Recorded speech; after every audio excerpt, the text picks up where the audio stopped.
Report. കള്ളപ്പണം വെളുപ്പിക്കൽ കേസിൽ ജാർഖണ്ഡ് മുൻ മുഖ്യമന്ത്രി ഹേമന്ത് സോറിന് ഇടക്കാല ജാമ്യമില്ല. തെരഞ്ഞെടുപ്പ് പ്രചാരണം മൗലികാവകാശമല്ലെന്നാണ് സുപ്രീം കോടതി വിലയിരുത്തുന്നത്. അറസ്റ്റ് ചോദ്യം ചെയ്തുള്ള ഹർജിയിൽ മറുപടി അറിയിക്കാൻ ഇഡിക്ക് കോടതി നിർദ്ദേശം നൽകി. രാധാകൃഷ്ണൻ ഡൽഹിയിൽ നിന്ന് രാധാകൃഷ്ണൻ ന്യൂസ് ഡെസ്കിൽ നിന്ന് വിവരങ്ങൾ നൽകും.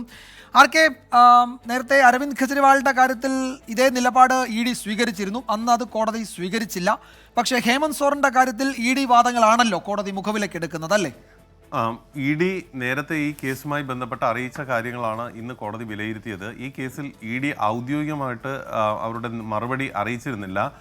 ഈ സാഹചര്യത്തിൽ ഇടക്കാല ജാമ്യം നൽകണം എന്നുള്ളതായിരുന്നു അദ്ദേഹത്തിന് വേണ്ടി ഹാജരായ കപിൽ സിബൽ വാദിച്ചത്. തൻ്റെ കക്ഷി ഏതെങ്കിലും വിധത്തിൽ കുറ്റം ചെയ്തു എന്ന് തെളിയിക്കുന്ന തെളിവുകൾ ഇല്ല എന്ന അദ്ദേഹത്തിൻ്റെ വാദം അത് കോടതി അംഗീകരിക്കാൻ തയ്യാറായില്ല. മാത്രമല്ല ഇഡി ഇക്കാര്യത്തിൽ നേരത്തെ തന്നെ ഈ കേസുമായി ബന്ധപ്പെട്ടിട്ട് കണ്ടെത്തിയ പണത്തിൻ്റെ പട്ടികയടക്കം നൽകിയിട്ടുള്ള കാര്യം കോടതി വ്യക്തമാക്കുകയും ചെയ്തു. അതുകൊണ്ട് ഈ ഇഡിയുടെ മറുപടി പരിഗണിക്കാതെ ഇപ്പോഴത്തെ സാഹചര്യത്തിൽ ഒരു ഇടക്കാല ജാമ്യം നൽകുക സാധ്യമല്ല എന്ന നിലപാടാണ് സുപ്രീം കോടതി സ്വീകരിച്ചത്. മാത്രമല്ല ഒരു ദീർഘമായിട്ടുള്ള ഡേറ്റിലേക്കാണ് ഈ കേസ് അവധി കഴിഞ്ഞ് ഉള്ള ജൂലൈയിലേക്കുള്ള ഒരു ഡേറ്റിലേക്കാണ് ഈ കേസ് മാറ്റിവെച്ചത്. അവസാനം കപിൽ സിബലിൻ്റെ അപേക്ഷ അത് പരിഗണിച്ച് മാത്രം ഈ മാസം 17 ഈ കേസ് ലിസ്റ്റ് ചെയ്യുകയായിരുന്നു കോടതി. ഈ കേസ് ഇപ്പോൾ അത്ര അടിയന്തര സ്വഭാവത്തോട് പരിഗണിക്കേണ്ടതല്ല എന്നൊരു നിഗമനം. ശരിയാർക്കെ, തെരഞ്ഞെടുപ്പ് പ്രചാരണം മൗലികാവകാശമല്ലെന്നാണ് സുപ്രീം കോടതി ഈ ജാമ്യാപേക്ഷ നിരാകരിച്ചുകൊണ്ട്, ഇടക്കാല ജാമ്യാപേക്ഷ നിരാകരിച്ചുകൊണ്ട്